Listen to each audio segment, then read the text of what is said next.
வணக்கம். இது உங்கள் ஆக்ஷன் 4. உடனடி செய்திகளுக்கு எங்களை சப்ஸ்கிரைப் பண்ணிக்கோங்க. மயிலாடுதுறை மாவட்டம் சீர்காழி அருகே கொள்ளிடம் ஊராட்சி மாங்கனாம்பட்டு கிராமத்தை சேர்ந்த தஸ்லீம் என்ற நபர் வெளிநாட்டில் வேலை செய்து வருகிறார். அவரது மனைவி ஜாஸ்மின் வீட்டில் தனியாக வசித்து வந்தார்.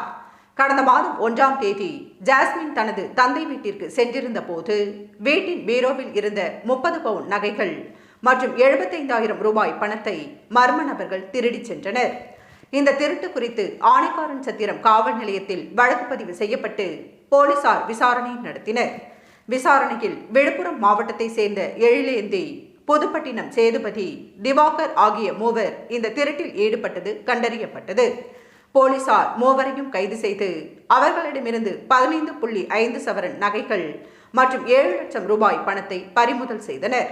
செய்திகளை உடனுக்குடன் தெரிந்து கொள்ள ஆக்ஷன் 4 நியூஸ் சேனலை லைக் பண்ணுங்க, ஷேர் பண்ணுங்க, கமெண்ட் பண்ணுங்க. கூடவே பெல் பட்டனை அழுத்தி சப்ஸ்கிரைப் பண்ணுங்க.